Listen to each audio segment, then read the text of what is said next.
Welcome to lesson 2 of the Final Countdown. So glad you joined me for lesson 2. And again, if you want to access all 8 lessons, the links below the video to access all 8 lessons. And if it's just my sheet music you're after for Final Countdown, pretty good sheet music if I do say so myself. Again, there's a link below there. So let's get rolling on lesson 2 here. I'll just play for you how it sounds.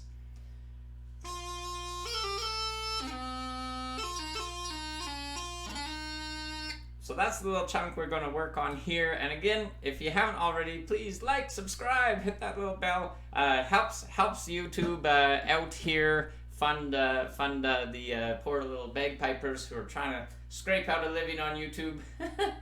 But yeah, it lets you, when I put out new content, it'll keep you updated on any new lessons I have coming out. So definitely worthwhile to do that.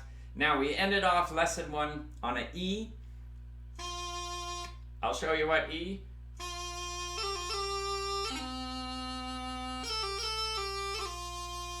So there's the E we ended off on. Now this lesson 2 chunk without embellishments to start. So starting on that E. So that's the first little bit there. Now we've already kind of done this, these quick high G, F, high G, F. But now this time we're doing high G, F, high G, all the way down to B. But it'll be similar now that you've gotten through lesson 1. So starting on the E, we go up to high G. Thumb is staying on the chanter on the back. And then we're doing a quick down with our top finger and back up again. So starting on the E. So that's the first bit. Again, the E, our pinky finger should be up, but not our ring finger. Ring finger's down. Just that ring finger's up on the top hand, but on the bottom hand, that ring finger's down. So after that second high G, we drop down to the B. All the fingers drop down on the top hand. Ring finger lifts on the bottom hand. Pinky finger is already up. So all together. And then the last little bit after that long B.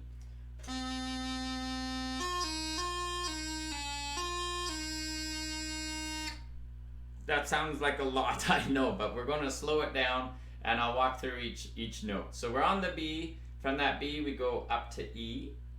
Drop down the ring finger on the bottom hand. Lift up the ring finger on the top hand. Now that E is going to be quite short. And we're already going down to a D, which again is going to be short. And then back up to the E. So let's just talk about that E to D transition, because there's a lot of fingers on the move there. So we're at the E. We have to go down to the D. So E, bottom hand, pinky's coming down, all the other fingers are coming up. At the same time, the top hand, ring finger's coming down. And then we're going right back, doing the opposite. Back up to that E. So if this transition is new, you're going to be entertaining all your friends, family, and relations with the siren sound. Until you can do that really flawlessly without very many crossing noises, then you're ready to tackle the rest of this tune. But yes, that's a really important exercise. Once you're good there, this is what we've got so far from that long B. And then we go back to the D. So we've done E, D, E, D. Now we're going to drop down to C.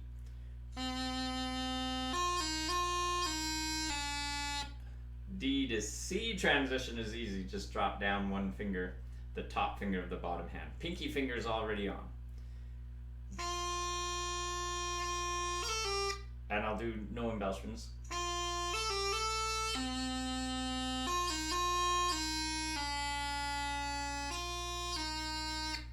So we'll talk about that D throw when we get to embellishments. But from that C, we go C up to E. Little bit of a tricky transition, but I know you can do it because you tackled all those ambulance sounds with the D to E. So C to E, we're lifting up the ring finger of the top hand, we're dropping down the middle two fingers of the bottom hand, and we're lifting up the pinky on the bottom hand. And then we have one more E to D transition at the end, which we'll talk about. You can stick a D throw in there if you want to sound extra fancy. So we'll go into embellishments, but I'll just play first through this whole lesson 2 chunk without embellishments, and then we'll break down the grace notes, and there's a D throw there as well. But again, click on the link below if you want to access the sheet music and all 8 lessons of the Final Countdown. Here's the lesson 2 chunk without embellishments.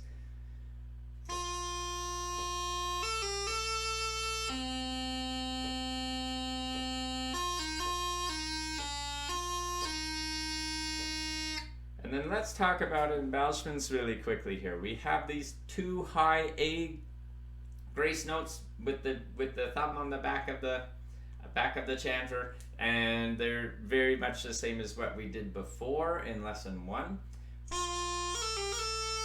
So each time we go up to high G there,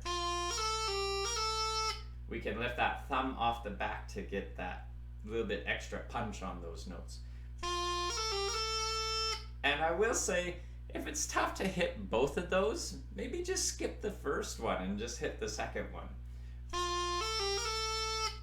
I think that's a little bit easier. Personally, I just like how it sounds having them both in there. So that's the way I've written the sheet music, but it's not necessarily the easiest to stick in that first one. So even if you just did the second one, I think it still sounds great and it's a nice option.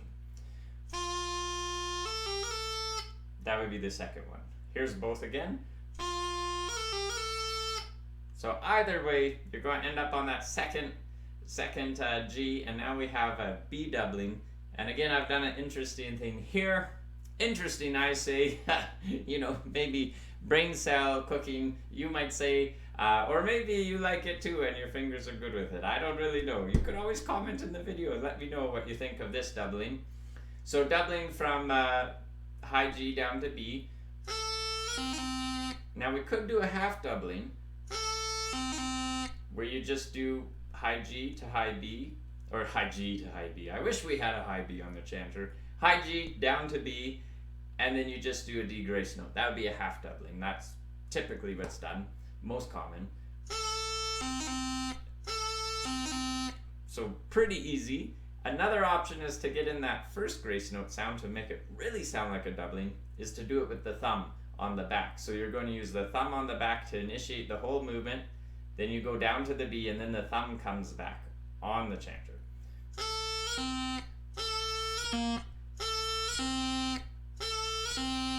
So hopefully you can hear that little high A grace note. Here it is again.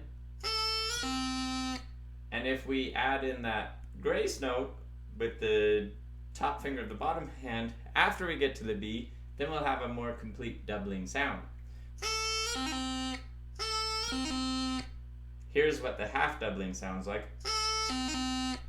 Again, here's what the full doubling with the high A grace note sounds like. So it adds a little bit more punch, more noticeable on the Highland pipe chanter than the practice chanter, of course, but that's something you can play around with. Again, if it's a real headache to get that thumb going, just do the half doubling. Still sounds quite nice. Now we have just a couple grace notes, 2 G grace notes and an E grace note here in the last bit.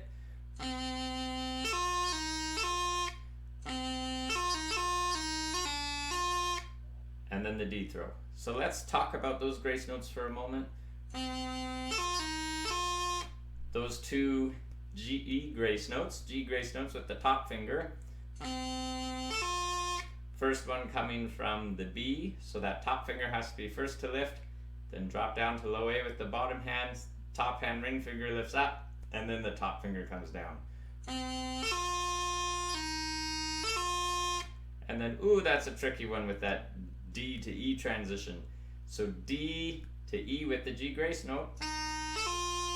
Top finger again is first to lift, bottom hand goes down to that low A position, and top hand ring finger has to lift before that top finger comes down.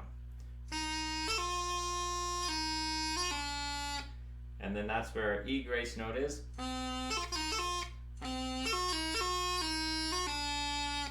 So we're at the D already. We're going to lift up the ring finger of the top hand. That's our E grace note. Did I say D a moment ago? Anyway, it should be E. Then we drop down to the C with our bottom hand. Then that grace note finger comes down.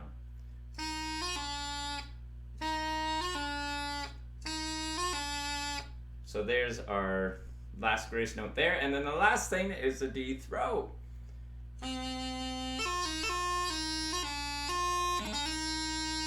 Oh, sounds nice. So E down to a D throw. Here's the first half of the D throw. And this is a heavy D throw. If you do a different style of D throw and you're comfortable with it, it's all good. But if you want to do a heavy D throw, that's the way I learned and that's the way I like to do it. This is how a heavy D throw works. So drop down to low G, and then we do a D grace note. That's the first half. Second half, after we've done that D grace note, we're going to pop up to C, pop up to D. So pop up to C by lifting up those middle two fingers, and then lift up the top finger, and now we're at D. Here's the second half once more. Here's both halves put together, nice and slow. One more time.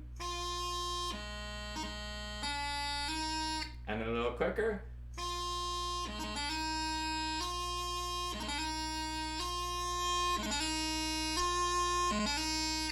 So there's the D throw, and let me play through this lesson 2 chunk with embellishments. And again, the links below for sheet music for accessing all 8 lessons. And good job sticking to the end of this lesson. I'm so impressed you're still here, still watching, still working on the final countdown, and I can't wait to see it in lesson 3. Here's lesson 2 with embellishments once more.